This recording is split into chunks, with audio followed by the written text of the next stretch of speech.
السلام علیکم ورحمۃ اللہ وبرکاتہ۔ الحمد للہ وکفا وسلام علی عبادہ الذین اصطفیٰ وبعد۔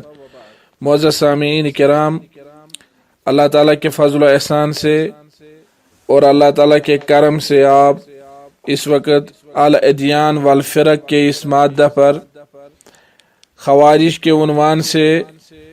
11واں درس سماعت فرما رہے ہیں۔ آج کے اس درس میں ہم من عقائد الخوارج کے موضوع پر خوارج کے عقائد میں سے ایک اور عقیدہ انشاءاللہ تعالی آپ کے سامنے بیان کریں گے۔ چونکہ 10ویں درس میں بھی آپ نے خوارج کے عقائد میں سے ایک عقیدہ سماعت فرمایا، تو آج اس 11ویں درس میں آپ خوارج کے عقائد میں سے 17واں عقیدہ انشاءاللہ تعالی یا 17واں موقف ان کا انشاءاللہ تعالی آپ سماعت فرمائیں گے، اور آج کا درس جو ہے یہ من عقائد الخوارج کا ہی ایک حصہ ہے۔ 17واں موقف جو میں یہاں آپ کے سامنے پیش کرنے جا رہا ہوں وہ ہے موقف الخوارج من المخالفین لہم۔ خوارج کا اپنے مخالفین کے بارے میں کیا موقف ہے، خوارج اپنے مخالفین کے بارے میں کیا رائے رکھتے ہیں۔ تو اس بارے میں خوارج کے دو حصے ہو گئے ہیں، خوارج دو حصوں میں تقسیم ہو گئے ہیں۔ ایک حصہ ان میں سے بہت ہی قسم کا سخت قسم کا غالی، گولوں کا شکار، غالی یعنی گولوں کا شکار، اور دوسرا حصہ وہ یا دوسری قسم خوارج کی وہ ہے جنہوں نے کسی حد تک اعتدال اور نرمی کا جو ہے مظاہرہ کیا ہے۔ خوارج کی اس بارے میں دو قسمیں ہیں۔ ایک قسم خوارج کی وہ ہے جنہوں نے بہت زیادہ سختی اور شدت کی ہے، اور ایک قسم وہ ہے جنہوں نے کسی قسم کی کسی حد تک نرمی اور اعتدال کا مظاہرہ کیا ہے۔ چونکہ یہ جو قسم خوارج کی شدت پسند قسم ہے وہ اس بات پر آپس میں متفق ہیں، اس بات پر آپس میں متفق ہیں کہ ان مخالفیہم یستحقون السیف، کہ ان کے مخالف جو ہیں وہ قتل کے مستحق ہیں۔ یعنی خوارج کا عقیدہ یہ ہے اپنے مخالفین کے بارے میں، یہ جو ان میں سے متشدد جماعت ہے خوارج میں سے، یہ اپنے مخالفین کے بارے میں صرف ایک رائے رکھتی ہے کہ ان کو قتل کیا جائے۔ وَدِمَاؤُهُمْ حلال، اور یہ لوگ کہتے ہیں کہ خوارج کے مخالف جو ہیں ان کا خون حلال ہے۔ جب خون حلال ہوا، جب ان کا قتل جائز ٹھہرا ان کے نزدیک، تو پھر ظاہر سی بات ہے کہ ان کا مال ان کے اس کو ہڑپ کرتے ہیں، اس کو مال غنیمت سمجھتے ہیں۔ کیونکہ یہ لوگ اپنے مخالفین کو دراصل کافر تصور کرتے ہیں، اور کافروں کا مال اور خون ان کے نزدیک حلال ہے، اور اسی طرح ان کی عورتوں کو اور ان کے بچوں کو ان کو مال غنیمت میں لیتے ہیں، عورتوں کو لوڈیاں بناتے ہیں اور بچوں کو غلام بناتے ہیں۔ تو اس طرح سے یہ ان کا جو ہے موقف ہے، اور بعض ان میں سے اتنے شدت پسند ہے وہ کہتے ہیں نہیں، ان کی عورتوں کو بھی اور بچوں کو بھی اور سب کو ختم کرنا چاہے۔ وہ اپنے مخالفین کا قتل کے علاوہ کوئی اور علاج جانتے ہی نہیں ہیں، کہتے ہیں نہیں، ان کو سرے سے قتل ہی کر دینا چاہے۔ لیکن ان میں سے اباضیہ فرقہ ہے جس نے کسی حد تک نرمی برتی ہے، بشرطے کہ اگر ہم اباضیہ کو جو ہے خوارج میں سے تسلیم کریں۔ بذات خود تو اباضیہ بہت زیادہ انکار کرتے ہیں، وہ کہتے ہیں نہیں، ہم خوارج میں سے نہیں ہیں۔ بذات خود اباضیہ نے اپنے آپ کو خوارج میں سے ماننے سے سرے سے انکار کیا ہے، لیکن علماء میں سے کچھ علماء نے اباضیہ کو بھی خوارج کا ہی ایک فرقہ قرار دیا ہے۔ تو اس اعتبار سے اس فرقے نے نرمی دکھائی ہے، انہوں نے کہا نہیں، جو خوارج کے مخالف ہیں ان میں سے سب لوگ قتل کے مستحق نہیں ہیں، البتہ جو حکمران طبقہ ہے، حکمران طبقہ قتل کا مستحق ہے۔ حکمرانوں کو یہ لوگ جو ہے سمجھتے ہیں کہ ان کو قتل کیا جائے گا، لیکن عام مخالفین کو نہیں۔ عام جو ان کے مخالف ہوں، عام لوگ، ان کو کہتے ہیں کہ نہیں، ان کو قتل نہیں کیا جائے گا۔ یہ اباضیہ فرقہ کا جو ہے موقف ہے۔ تو علماء نے جب یہ چیز بیان کی کہ سب سے پہلے خوارج میں سے کس نے اپنے مخالفین کو کافر قرار دیا، تو علماء میں سے کہا بعض علماء نے کہ یہ محکمہ ہے، اور بعض نے کہا نہیں یہ ازارقہ ہے، بعض نے کہا نہیں محکمہ ہے جنہوں نے سب سے پہلے اپنے مخالفین کو جو ہے کافر قرار دیا۔ اور محکمہ وہی پارٹی ہے جو کہتی ہے کہ نہیں دنیا میں حاکم کی کوئی ضرورت نہیں، حکومت کی کوئی ضرورت نہیں، یہ لوگ حکومت سے بالکل نالا ہیں، اور عام لوگوں کی تو بات ہی نہیں۔ انہوں نے حضرت علی رضی اللہ تعالیٰ عنہ کی حکومت تسلیم کرنے سے بھی انکار کیا، ان کے سامنے بھی کہا لا حکم الا للہ، کہ اللہ کے بغیر کوئی حاکم نہیں بن سکتا۔ تو حضرت علی رضی اللہ تعالیٰ عنہ نے انہیں فرمایا کلمۃ حق ارید بہا الباطل، یہ بات تو درست ہے لیکن جو آپ اس سے معنی اخذ کرتے ہو وہ معنی باطل ہے۔ ازارقہ اور بحیثیہ ایسے فرقے ہیں خوارج میں سے، اور اسی طرح حمزہ بن اکرک کے ماننے والے ایسے فرقے اور ایسے لوگ ہیں خوارج میں سے جنہوں نے اپنے مخالفین کو قتل کرنے اور ان کی تکفیر کرنے میں سب سے زیادہ غلو کیا، سب سے زیادہ غلو کیا۔ وہ اپنے مخالفین کو قتل کرنے اور ان کی تکفیر کرنے میں ازارقہ اور اسی طرح بحیثیہ اور حمزہ بن اکرک کے اتباع وہ سب سے زیادہ غلو کرنے والے لوگ پائے گئے ہیں۔ اور اسی طرح اخنسیہ جو ہیں وہ اپنے مخالفین کو جو ہے وہ بھی یہ عقیدہ رکھتے ہیں کہ ان کو قتل کیا جائے، لیکن کہتے ہیں کہ مخالف کے ساتھ بھی دھوکہ دہی کرنا جائز نہیں ہے، یعنی انہوں نے تو کم از کم اتنی نرمی کی ہے۔ وہ کہتے ہیں کہ مخالف کے ساتھ دھوکہ دہی جائز نہیں ہے، ہم اپنے مخالف کو دھوکہ نہیں دے سکتے ہیں۔ اور اسی طرح یہ لوگ کہتے ہیں کہ مخالف کو پہلے دعوت دی جائے گی، اگر اس نے بات نہیں مانی تب قتل کیا جائے گا۔ یہ انہوں نے کسی حد تک نرمی کی ہے، کہا جو مخالفین ہو خوارج کے تو انہیں دعوت دی جائے گی، اور ان کے ساتھ اگر ہم نے کوئی وعدہ کیا تو اس وعدہ کی مخالفت نہیں کی جائے گی،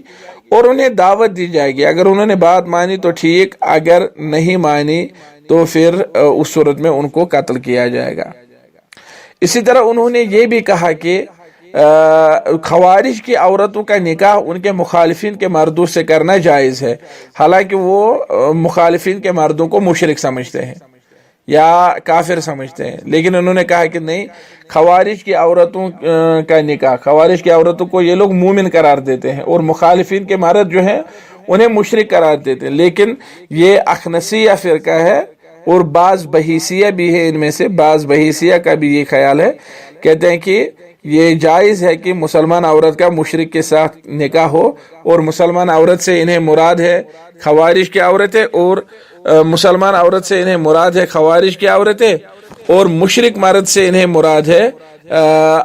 جو ان کے مخالف ہوں، یعنی اہل سنت مرد۔ چونکہ سب سے زیادہ جن لوگوں نے خوارج میں سے جن لوگوں نے سب سے زیادہ اہل سنت کے ساتھ اور اپنے مخالفین کے ساتھ نرمی برتی ہے سب سے زیادہ، وہ ہے ابو بلال مرداس بن عدیہ۔ وہ ایسے شخص ہیں جنہوں نے، وہ بھی خوارج میں سے ہیں، لیکن انہوں نے خوارج میں ہونے کے ساتھ ساتھ، خوارج میں ہونے کے باوجود اپنے مخالفین کے ساتھ سب سے زیادہ نرمی برتی ہے، اور یہ وجہ ہے اس نرمی کی قیمت انہیں چکانی پڑی، اور یہ وجہ ہے کہ ایک بہت بڑی خوارج کی بہت بڑی شخصیت ہونے کے باوجود خوارج ان سے ناراض ہیں۔ تو خوارج کے پاس خوارج کے ہاں یہ دودکاری ہوئی شخصیت مانی جاتی ہے،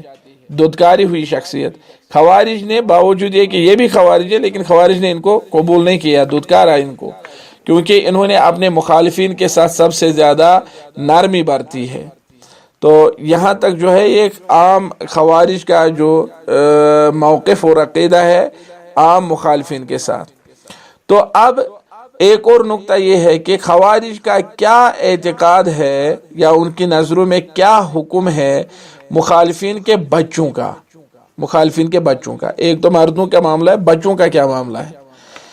خوارج مخالفین کے بچوں کو، یعنی اہل سنت کے بچوں کو مشرکین کے بچوں میں سے شمار کرتے ہیں، کہتے ہیں یہ مشرکوں کے بچے ہیں۔ ظاہر سی بات ہے جب اپنے مخالفین انہیں اہل سنت کو مشرک کہتے ہیں تو ان کے بچوں کو بھی مشرک کے بچے کہیں گے، تو کہتے ہیں کہ یہ مشرکوں کے بچے ہیں۔ البتہ کسی ایک بات پر یہ لوگ اتفاق نہیں کر سکے، مخالفین کے بچوں کے بارے میں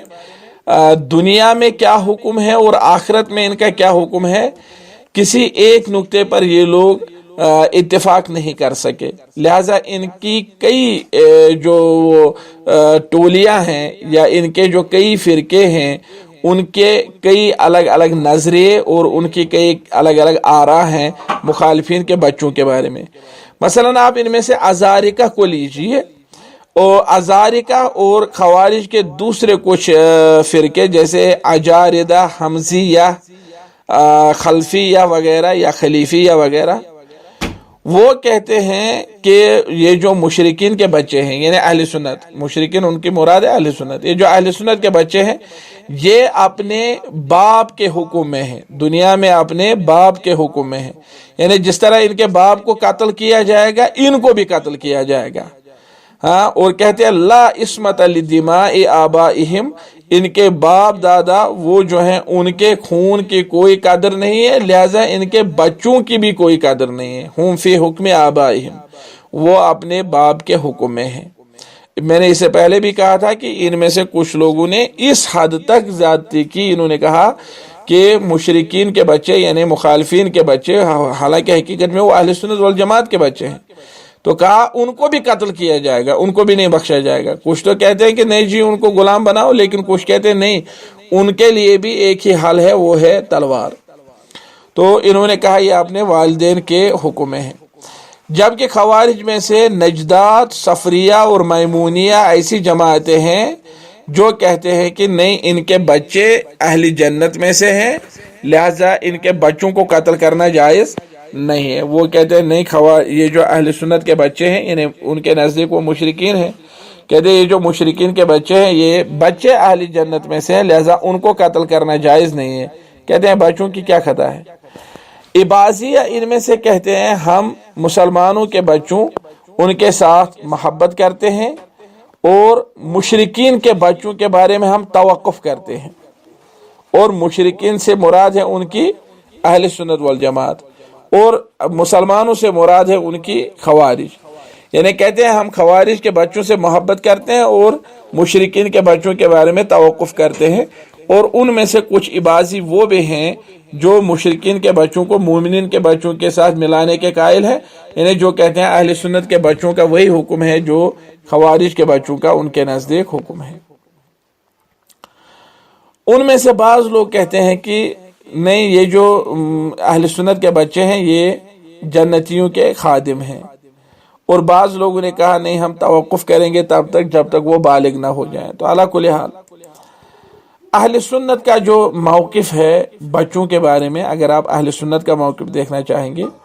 اہل سنت کے نزدیک بچوں کی دو قسمیں ہیں، مومنوں کے بچے اور مشرکین کے بچے۔ اہل سنت کہتے ہیں جو مومنوں کے بچے ہیں وہ جنت میں ہیں اور اس میں کوئی اختلاف نہیں۔ امام ابن قیم رحمہ اللہ نے امام احمد بن حنبل رحمہ اللہ سے نقل کیا ہے، انہوں نے فرمایا کہ مومنوں کے بچے جنت میں ہیں بغیر کسی اختلاف کے، اور مشرکین کے بچے جو ہیں اس میں اہل سنت کی کئی آراء ہے، کئی اقوال ہے۔ تو امام ابن قیم رحمہ اللہ نے مختلف فریقوں کی رائے اور ان کے اقوال ذکر کر کے، ان کے دلائل کو ذکر کر کے آخر پر فرمایا کہ ان اطفال المشرکین، یعنی اس رائے کی انہوں نے تائید کی کہ مشرکین کے جو بچے ہیں انہیں قیامت میں امتحان کیا جائے گا، تو فمن اطاعہ منہم دخل الجنہ ومن عصاہ، رسول اللہ صلی اللہ علیہ وسلم کی جو بھی بچہ ان میں سے قیامت کے دن رسول اللہ صلی اللہ علیہ وسلم کی فرما برداری کرے گا وہ جنت میں داخل ہوگا، اور جو نافرمانی کرے گا وہ جہنم میں داخل ہوگا۔ اور پھر فرمایا ابن قیم نے وَبِهَذَا يَتَأَلَّفُ شَمْلُ كُلِّهَا وَتَتَوَافَقُ الْأَحَادِيثُ وَيَكُونُ مَعْلُومُ اللَّهِ الَّذِي أَحَالَ عَلَيْهِ النَّبِيُّ صلی اللہ علیہ وسلم حيث قال اللَّهُ أَعْلَمُ بِمَا كَانُوا عَامِلِينَ۔ ابن حزم رحمہ اللہ نے اس قول کی تائید کی ہے کہ مشرکین کے بچے جنت میں ہیں، اور اسی طرح امام نووی رحمہ اللہ نے کیا، جبکہ شیخ الاسلام ابن تیمیہ رحمہ اللہ نے ان پر حکم